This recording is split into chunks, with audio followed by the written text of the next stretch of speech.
Good day, ladies and gentlemen. I'm here to talk a little bit about lenses for Micro Four Thirds, specifically telephoto lenses. I'm taking a trip soon, and I ended up with too many of these telephoto lenses. I wanted to do a little measurement and see which ones are better. There was a video quite a few years ago by a fellow named Daniel J. Cox at Natural Exposures TV, where he had an Olympus 40 to 150 f2.8, and he compared it against a Panasonic Leica 50 to 200 f2.8 to 4.0, and his copy, at least, of the Panasonic Leica was significantly softer. And you got another copy, and it was better, but still softer. So I have these two lenses along with others here, and I wanted to do a little comparison to see if that was universal or just his copies. This is all shot on an OM Systems OM1 handheld. Lens stabilization for the Leica was turned off, just using the in-body image stabilization. I shot them both at 150 millimeters or thereabouts, just against this resolution target. I didn't take it. It's not a studio setup here. I didn't take a lot of extra care, but I did my best to shoot them square on. Just using autofocus, single point autofocus on the center. Aperture priority, and I shot at a variety of apertures, let the ISO sensitivity and the shutter speed vary just as the camera wished, and I tried to identify. I went through for each sequence. I went through and tried to identify which was the sharpest picture, and I identified which aperture seemed to be the sharpest. So here I've got on the left the Olympus 40 to 150 f2.8 shot at 4.5, which is where I thought it was the sharpest. And on the right, I have the Panasonic 50 to 200 shot at f4.5. Same, I thought it was the sharpest there as well. And when we compare this real kind of apples to apples comparison, if I zoom in on the center, that's a little much. Let's go to 200% zoom. You know, I don't see any difference. I like to look up here in the corner here where the text, you could see, this isn't noise, this is the paper that it's printed on. You can see, and you can see the text is equally sharp on both lenses. That looks the same. That looks the same. You know, all the corners, all the colors, these are set to the same white balance, just 5300 Kelvin. The same, maybe this corner is a little darker. I don't know, there's not much to it.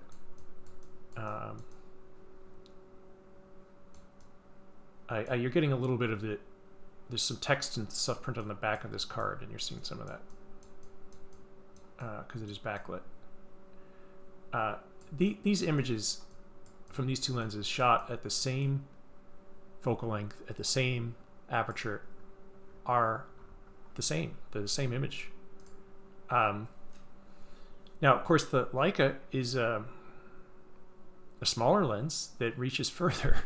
So in some ways, objectively there, it's a better lens, except for the Olympus goes faster, because it can go down to f2.8 constant. So let's just look at the we'll put the lens shot at f2.8 versus the Leica. Let's just be fair. Let's compare it against the Leica wide open, which in this case is only 3.9, so it's about a full stop slower.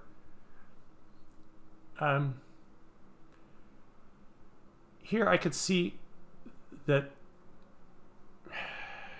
in the center of the image, boy, it's hard to say which one is sharper. You tell me. They look very, very, very close. Let's look up in a corner. Here in this corner, the Olympus 2.8 is a little bit sharper to my eye. Oops. Here in this part of the image, the Leica looks a little sharper to my eye. It might be just a minor focus variation here. Same thing in this corner, Leica's a little sharper. Yeah, it's sharper. You know, like I said, this is handheld. Maybe this shot was just a little bit more in focus. Although you don't really see it in the center, do you? In the center, they both look very much in focus. So,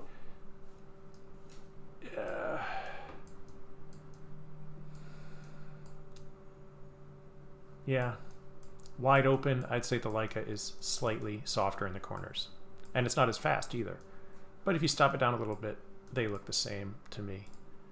Now, an interesting question is whether either of these lenses are actually worth it. I mean, these are $1,200 lenses.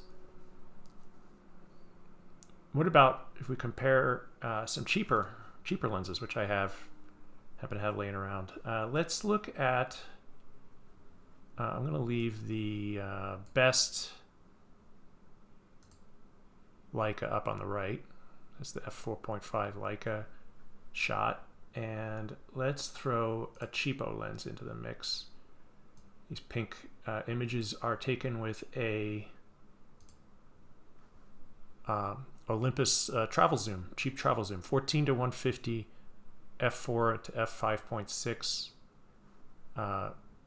Is shot all the way at 150, so it's the same focal length. It's as wide open as it goes, which is f5.6. You know, I checked all these other images and it didn't really get sharper as you stopped it down. It stayed at its sharpest at f5.6. So this is here, $1,200 lens on the right. Here we got a, I don't know what you could get one of these for, probably just a couple $100 used.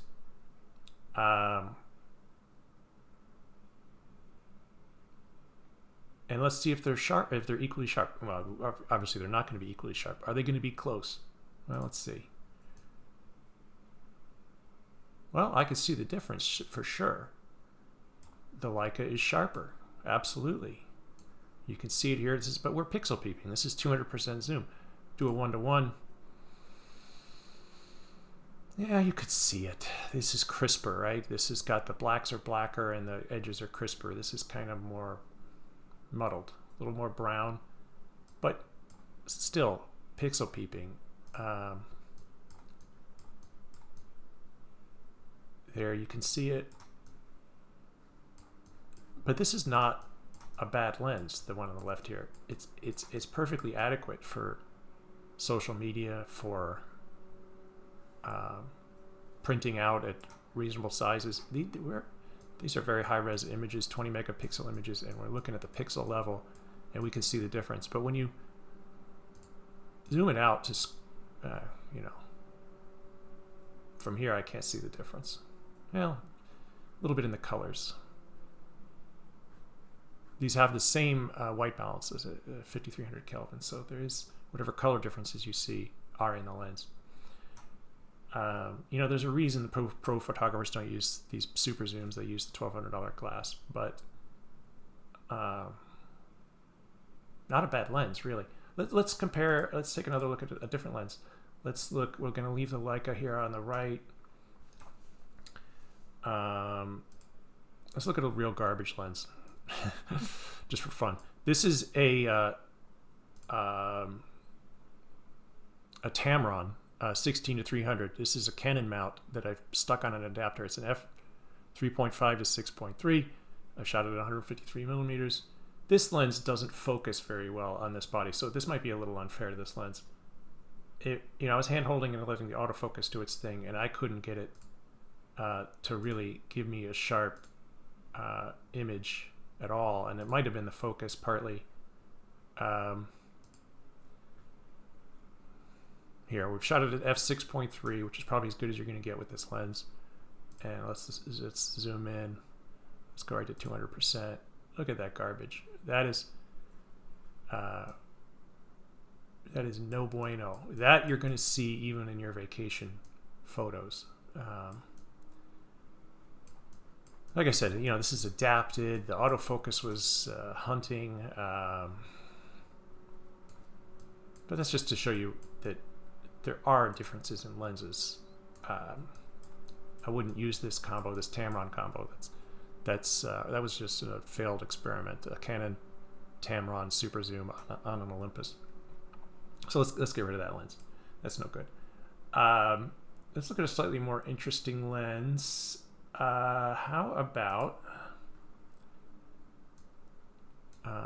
this one? Put that on the left. We still got the Leica for reference here on the right. This is, and actually this isn't the lens I wanted to do yet. Let's do this one. Yeah, this is the big brother to that Leica 50 to 200. This is the Leica 100 to 400.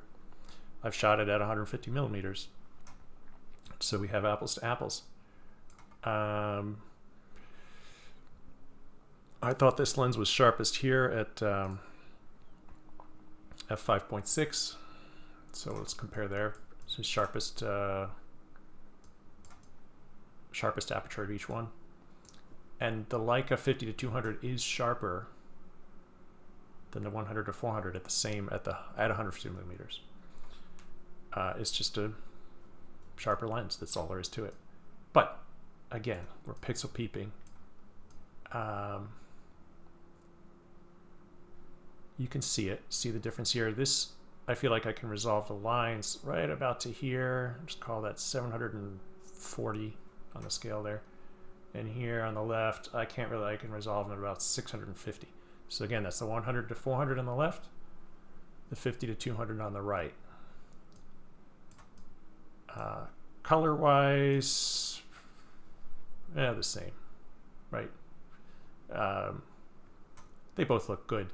And of course, the 100 to 400 goes to 400, so that's its advantage. To be fair, I really should have shot it at 400 and this one at 200 and then compared the images. But that's not what I'm doing. I'm comparing at 150. Let's look at a different lens. Get rid of the 100 to 200. Let's go with this one. This is a Olympus 50 to 200. Well, what is an Olympus 50 to 200, you might ask? Well, this is a original 4/3 lens. This is a Zuiko 50 to 200. Came out 2006, 2007, something like that, before Micro Four Thirds. It's running through an adapter, a 4/3 to Micro Four Thirds adapter.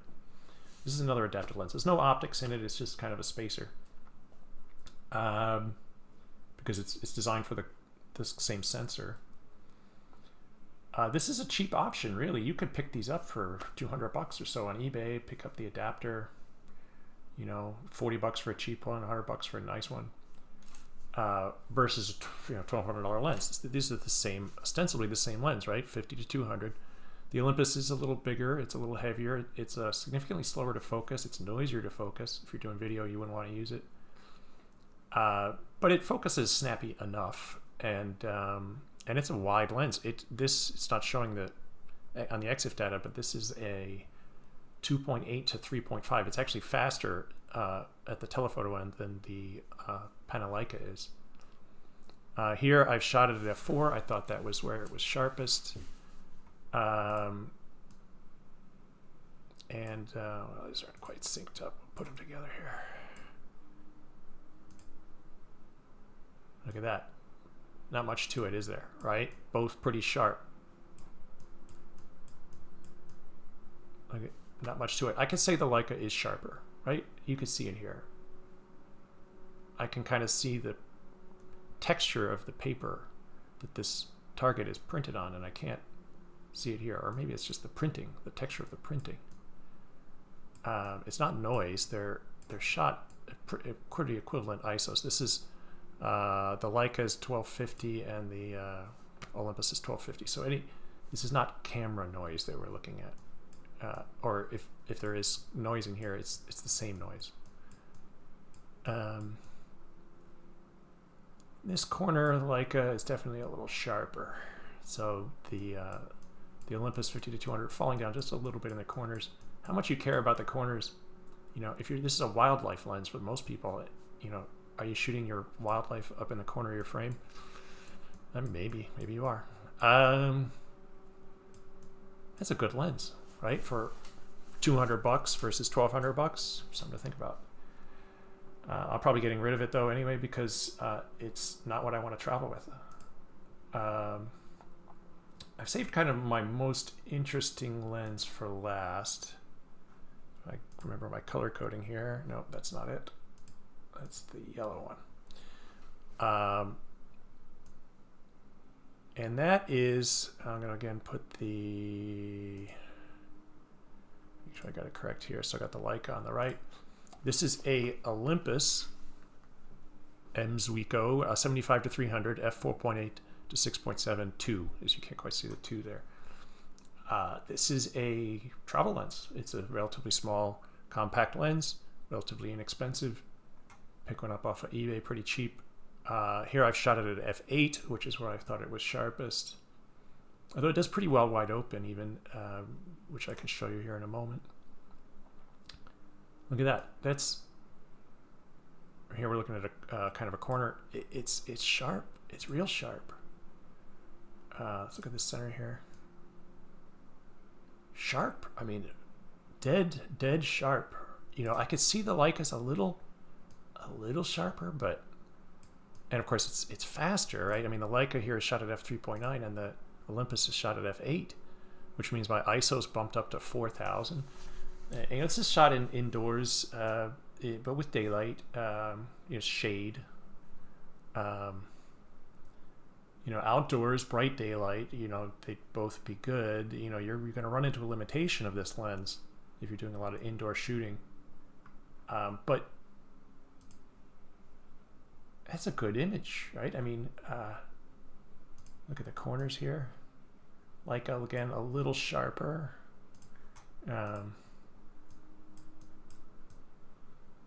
Definitely sharper here in this corner. But look at the center. That's amazing how sharp that lens is for the money.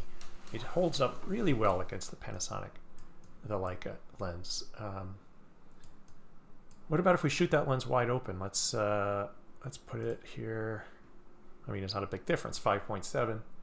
It's still pretty slow, but it's sharp, wide open. Look at that. I think it's actually sharper here in the center.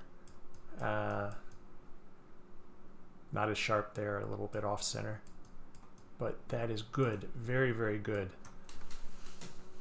Great result. Now, you might say to yourself, hey, what is this guy doing with all these lenses? Well, I'm not a professional photographer, but I'm taking a big trip. Me and my wife are going to Antarctica, and we wanted to take some wildlife photos, and I bought a couple of different packages of used Olympus camera gear to put together. We wanted to take 3 camera bodies and a bunch of lenses so that we can both shoot, even if one of the cameras breaks. So ended up with extra lenses, and I thought it was a good opportunity to do this kind of testing. I hope it was useful to you. Please like the video if you thought it was useful. Probably don't subscribe. I'm not going to be making a ton of these. This is not my main focus. I'm not really a YouTube guy. I'm not making money on this. I just wanted to share, you know, real world results. Well, real world artificial studio results of these cameras, lenses, because it seems like there's a lot of confusion as to what's sharp and what's not. You know, obviously, sharpness is not all there is to it. When you're taking good photos, it's not even the main thing. It's pretty far down the list, to be perfectly honest with you. It's about light and composition and opportunity. But if you're looking for lenses and you want to spend your money, you want to get the best lens you can for your money. The Panasonic Leica 50 to 200 is a great lens. It really is. You know, I have done not just studio shooting with it, but some shooting out in the field with turkeys and birds and stuff in my neighborhood, and it works well. It focuses fast. It's a great handling lens. It's small. It's compact. It's weather sealed. If you have less money to spend, or you want just a travel lens, the 14 to 150 super zoom, hey, you know, it does the job. The and the 50 to 200 Olympus adapted, you know, is a cheap way to go, and takes great images. So you know, you can't go wrong with any of those. The 100 to 400, you know, I'm going to probably take it with me to Antarctica for the reach, but it's not impressing me as much as the 50 to 200 overall. You know, one thing I wish I could try would be the 50 to 200 with a 2x teleconverter, which will give you this, you know, the 100 to 400 range. Obviously, you're going to lose some image quality with the teleconverter, and it's going to slow the lens way down. But I kind of wish I had it here to compare, because I would like to see how it holds up against the 100 or 400. Anyway, thanks for sticking with me. Hope you enjoyed the video.